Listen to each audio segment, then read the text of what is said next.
All right, good morning, good evening, good afternoon, ladies and gentlemen, citizens of YouTube. This is Pastor Dow. I'm here again making another gun right, or let's say self-defense video. It is very important for you. Number one, if you say that you are a believer in the Messiah, you're a believer in the Bible, that you understand that there's a religion out there that is totally contrary and totally against the book, even though they use the book to promote their religion. They're totally against it. You need to understand that Yahweh, the creator of the universe, he expects for you to defend your family, to defend yourself against people who choose to perpetuate some type of evil or injustices against you. And we have evil people in this world. That's the reason why we have laws. But laws do not stop people from committing atrocities and injustices against people. The only way that you can stop crime is you have to be there yourself. Now, look at it. While it is good that we have police officers, some of them, sheriffs, some of them, deputies, some of them, law enforcement, some of them, very few, minute, small in number. You are the one who are charged to make sure that justice is carried out. Because, I have this old saying, you dial 911, you're going to die. Because by the time the cops get there, you're finished. And you need to understand that even in their own doctrine, police are not designed to protect you from evil and injustice. And now if they choose to put themselves in harm's way, some of them who have integrity, they will, especially if they have a great show of force, like 20 or 30 police officers against one gunman or something like that. And that really gets the adrenaline up and make people cocky. But you have very few people who would actually engage into a warfare or fight, because you never know if you're going to come out of that with your life or not. And a badge simply is just not going to help people to curve their minds. When this could be this very well could be the day that they die. But just to give you a little bit of clarity before I go into this article right here, and to show you how righteous that it really truly is.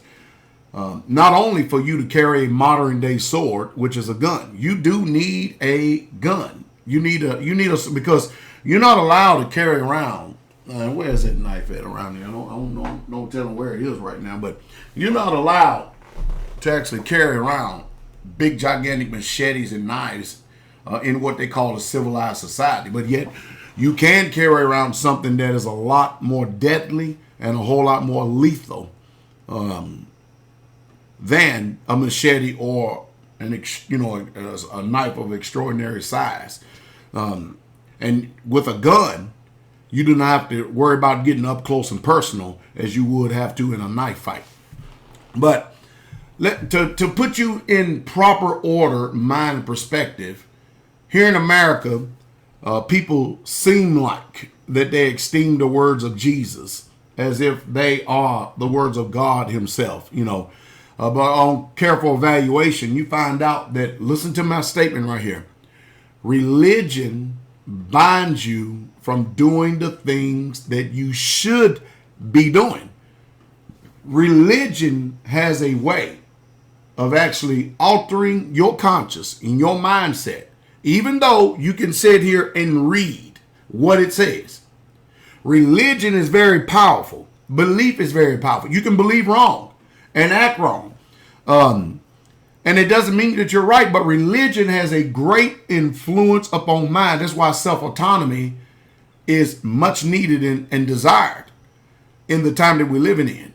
That's why I'm speaking very slow, careful, and precise as I make this video here, because you need to be informed, because your religion could be contrary to the book that you say you have faith and believe in, the principles and the doctrines of it.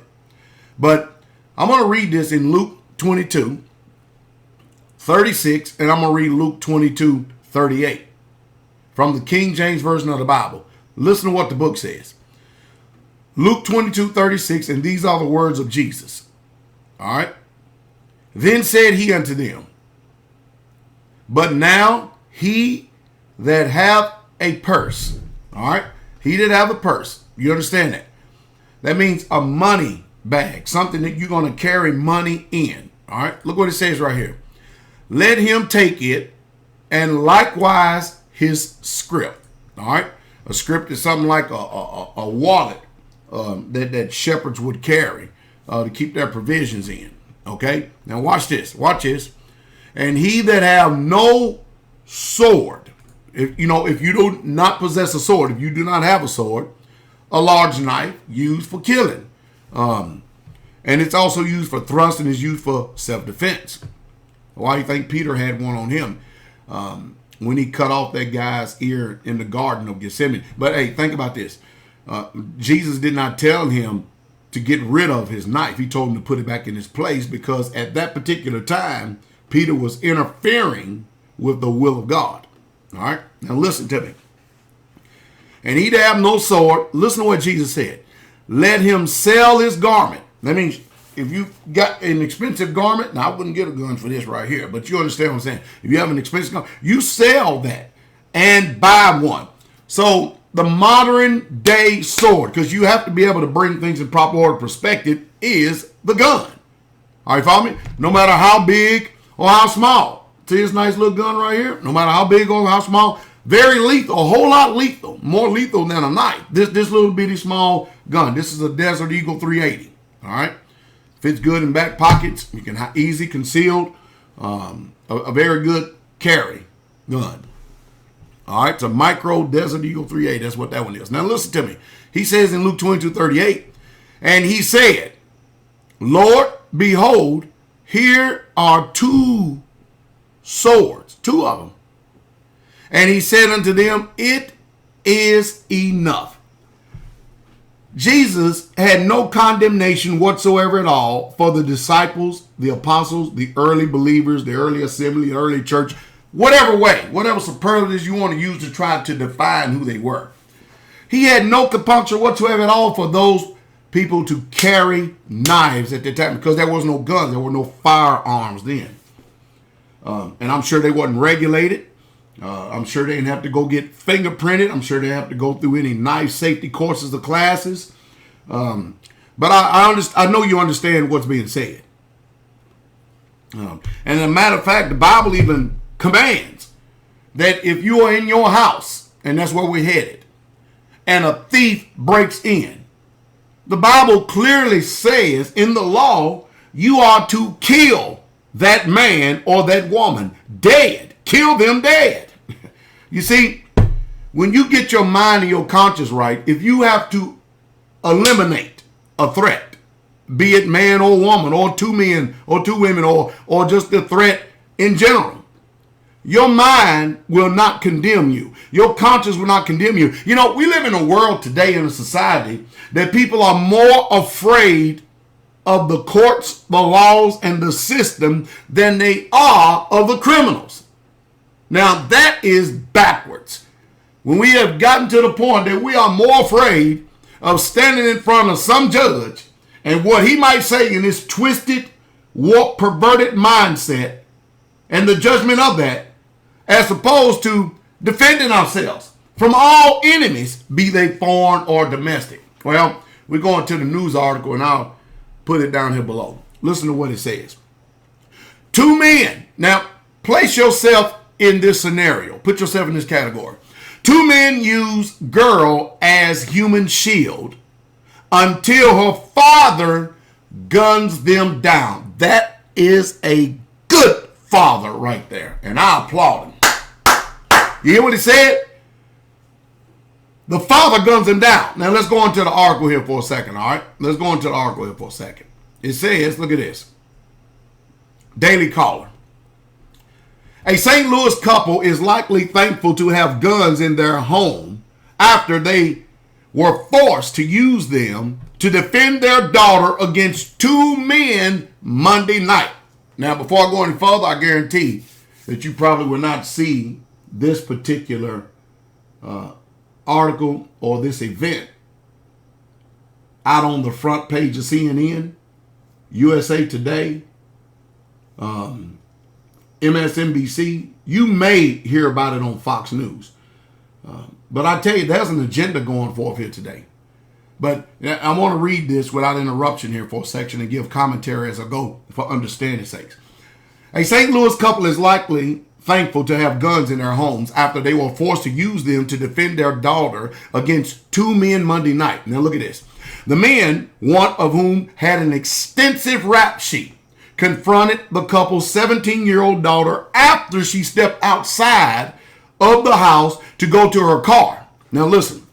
Mind you, this young woman, this young girl, 17 years old, she steps out of her home, she goes to her car, and then immediately in the driveway, two men meet her. Look what it says. Cortez McClinton, 33, and Terrell Johnson, 31, held a gun to the girl's head and used her as a shield as they entered the family home. Can y'all picture this? Can y'all picture this?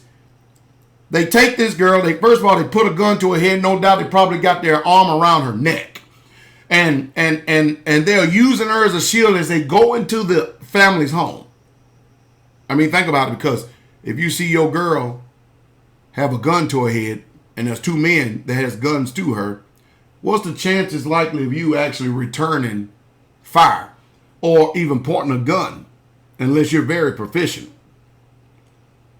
Pastor Dow, myself personally, I pity the fool that would ever come into my house with my girl, my little daughter, and have a gun to her head, because I'm going to put a bullet right between his eyes and not lose any sleep whatsoever at all. I will eliminate that threat and the threat that is adjacent to it.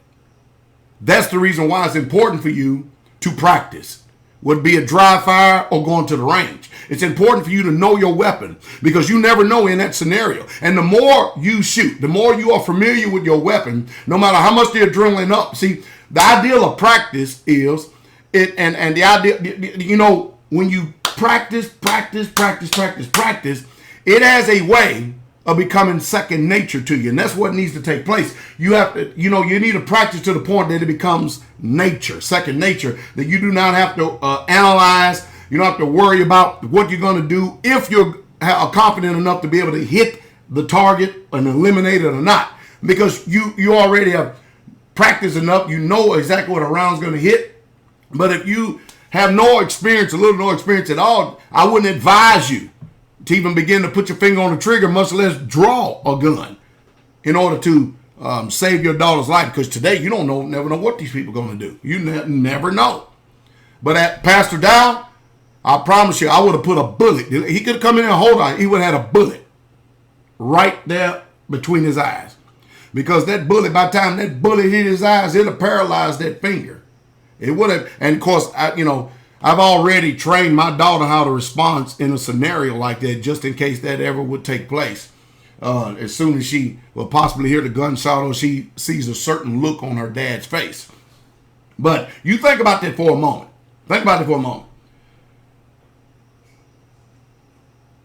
That is a serious situation, very serious situation. And boy, I tell you, training would definitely come into play at that particular time, would it not? You need to get to the point where you're thinking only one story is going to be told, and that's yours, not the one that is sitting there half alive. All right, let's go on with this. All right. Cortez McClinton, 33, and Terrell Johnson, 31, held a gun to the daughter's head and used her as a human shield, or as a shield, as they enter the family's home, where a 5-year-old child was present. The girl's father and mother witnessed the abduction with both retrieved their guns. Look, father and mother, these people are probably already prepared for this. So you don't wait for something tragic to happen. You use these scenarios, you use situations, you train your family in proper response. Most people, you're so busy, you ain't got time for any of this stuff. When McClinton and Johnson entered, the father fired several shots, hitting both men. The girl's mother fired one shot but missed. Johnson died at the scene. McClinton was wounded but was able to scramble off. He had his brother to take him to the hospital. Again, I applaud This father right here, I forget this system said taking justice in your own hand. Look, if the system is justice, where were they at the time of this atrocity? Nowhere to be found.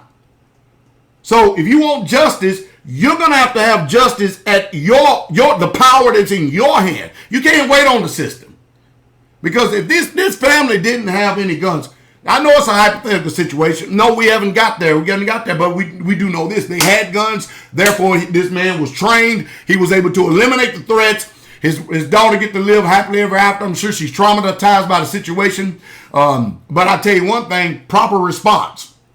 Proper response from father and mother. I tell you what, it gave them back their peace of mind. And I guarantee you, any other of these pigs and these dogs and these criminals who ever think about want to come into that particular neighborhood or come into that man's house and try to do this again, they understand what they're going to meet too. They're going to end up meeting their maker. They're getting ready to go to the grave. In 2010, McClinton was charged with shooting another man. You hear that? Shooting another man. Charges were eventually dropped due to the lack of witness participation. So you got a man that put a gun to a 17-year-old girl's head. Already has a rap sheet of killing someone. But because of lack of witness participation, no time they had a gag order on them, it's not spoken of. But this guy, if he killed once, there's no problem for him to kill again. These are murderers. So this father had a proper response. This mother had a proper response. And there's no need in trying to figure out what this man could have, would have, should have done. They did what was necessary, and I do applaud them. Man. He'd have went in that house, shot the girl, shot the mom, shot the dad. They'd have took off to the goods. Nobody would have known nothing. Neighbors, they chicken-hearted, scared out to death to say anything today. Afraid that they themselves may have to be, abducted one day or caught in a crossfire, whatever. I don't know what it is, but you notice how people today are increasingly afraid to do anything. I mean, I get reports of people up in New York and stuff. There are rapes that happen right there in broad daylight, and people still walk along eating an ice cream cone and thank God that it ain't them experiencing that and never say anything. Why? Because it's none of their business. Whoo! Where did this mind come from? You've been watching too many movies, too many TVs. You got too much time in your hand to sit on your do nothing when you should be out getting technically and tactically experienced and learning how to defend yourself and your home front. Oh, boy. He also had drug possession and distribution charges against him. McClinton is charged with second-degree murder, kidnapping, burglary, and criminal armed action, and is being held on $1 million bond. Nothing but a bad guy. That's all there's to it. And hey, thank Yahweh that the earth is rid of another pisshead. Thank the Father for it. Hey, I would love to come shake this man's hand, but I think this video would actually do good. You have to listen to me. Schools, colleges, they are there to shape and form your mindset, your environment, depending on what environment you grow up and live in. They're there to shape and form your mindset. You may not realize it because you fell out of your mother's womb and the earth was already in movement. It was there prior to you even getting it. It didn't ask for your input, and you found yourself in a system. The only way you can get free of this system to understand what is morally right and wrong, and morally right and wrong can't be defined by government. It has to be defined by you yourself, knowing what's right and wrong. I mean, these guys probably thought it was right for them to go out and murder people and stuff, but is that right in your book? Since we have, very few people who are actually in any position whatsoever to even judge what righteousness is, I choose to depend upon the scriptures for morality. Because I'm not about to go to a spiritually bankrupt system who operates Mustang ranches and allow all different forms of marriages to animals and anything else to try to define for me what's right and what's wrong and what morality is. You can forget that. Pastor Dow teaches all the sisters in the Straightway Truth Ministry, whether it be here or scattered abroad. All you sisters need to have guns on you. Every single one of you. Every single one of you. All you men need to be carrying swords. And if you live in an area that says that swords are illegal, what are you still doing there then? Are you out of your mind? Are you insane? Get out of those communist states and countries. It just don't make sense. If you do not change your environment, you continue to keep going to these, I call them communist churches out there who have a form of godliness, your mind is going to paralyze you from justice. Because the only thing that the police can do once the injustice has been done is write a report. You ever see some of them? They got some real nice fancy pens. Real nice fancy pens. And boy, I mean, they write good. They write real good. But then you have some police officers. They're very tactful, very respectful. They do their job, and they do it with all diligence. And there are good police officers. Lately up here in my own hometown, the city police, the ones that I've come into contact with, those guys, the ones that I have met, they have been people of great discipline, honor, and respect. I cannot say that for the sheriff's department. Not across the board. I just cannot. Not with my experience in the sheriff's department. There's only been a few good ones that I've actually met, and I'm a very good judge of character. But as far as the city of Lafayette, the police officers, every single one of them I have had dialogue with, come in contact with, that they understand, they get it, they got it. They really truly do. I can't say that for the sheriff's department, not at all. That's my own personal assessment. But I will tell you one thing: this father, in my book, should receive a Medal of Honor for being in a damn combat zone in his own front yard. And that's the truth. And that's the truth straight way.